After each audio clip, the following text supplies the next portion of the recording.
मित्रांनो नमस्कार. आजच्या भागामध्ये आता इकडं जो दया मामा आहे तो म्हणतो की तिकडं बघतो तर काय डोकून बघतोस धैर्याच्या गाडीपासून.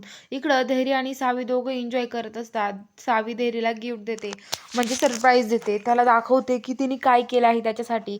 हे दाखवल्यावरती धैर्य म्हणतो काय एवढं मोठं सरप्राईज माझ्यासाठी. व्हॅलेंटाईन डे दोघं साजरी करत असतात. तर आता लगेच दया मामा म्हणतात की बघा हा धैर्य इकडं माझ्या पोरीला लग्नासाठी लाडीगुडी लावतो आणि इकडं बघा काय करतोय, असं तो म्हणतो. तर आता लगेच तो म्हणतो की आता मी नाही सोडणार या दामिनीला, असं म्हणतो.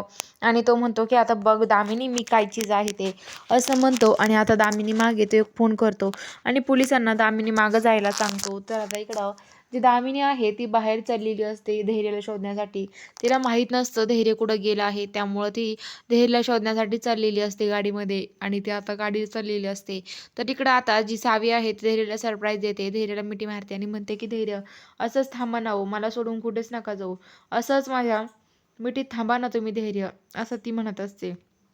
जर आता धैर्य म्हणतो सावी मला सोडा, तरी पण आता ते सोडत नाही. ते म्हणतात की नाही सोडणार मी धैर्य तुम्हाला, असं ती म्हणत असते. ती म्हणते की धैर्य तुम्ही असंच थांबा ना हो, असं का थांबत नाहीये धैर्य तुम्ही, अहो थांबा ना धैर्य, असंच असं का करताय तुम्ही धैर्य, असं म्हणत असतात. तर ते म्हणतात काय.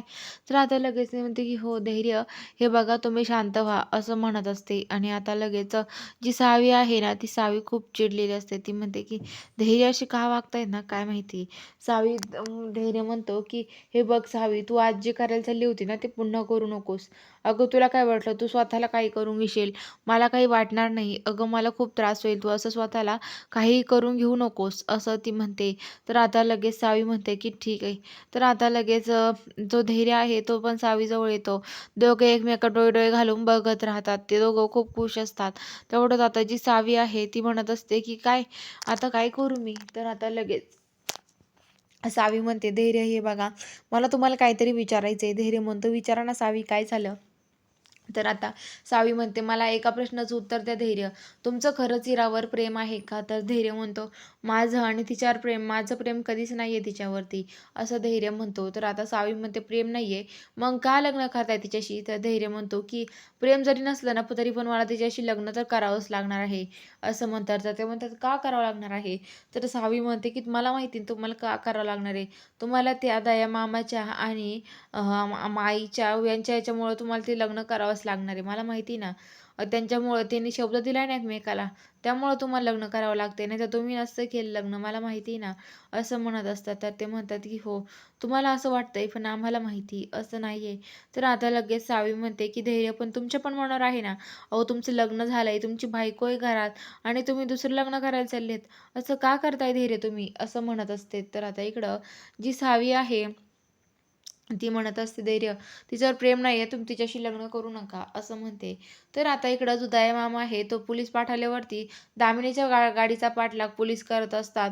आणि दामिनी पूर्ण घाबरून गेलेली असते. ती म्हणते की कोण असेल हे, हे पोलीस माझा का पाठलाग करते. ते ड्रायव्हरला म्हणते की फास्ट गाडी घ्या ना थोडीशी, अजून का फास्ट गाडी घेत नाहीये तुम्ही, अजून थोडी फास्ट गाडी घ्या ना, म्हणजे ते अहो मला पटकन गाडी घ्या इथून. ते म्हणतात की अहो का पण मॅडम. तर आता लगेच दामिनी म्हणते की मला नाही माहिती, तुम्ही इथून फास्ट गाडी चालवा, मला इथे थांबायचं नाहीये, असं म्हणते.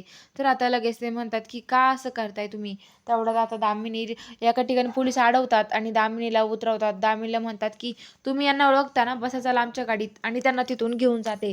आणि त्यांना आता तिथून घेऊन गेल्यावरती दामिनीला एका दगडाच्या ठिकाणी घेऊन येते. तिथे कॉम्प्युटर वगैरे असतं, त्याच्यावरती त्यांनी काय केले पहिले सावीच्या पप्पासोबत हे सगळं दाखवतात. दामिनी खूप घाबरते, बंद करा म्हणते. तेवढा दया मामा बाहेर येतो. तर आता बघूया पुढे भागात नक्की काय घडणार आहे. बघायला चॅनलला सबस्क्राईब करा.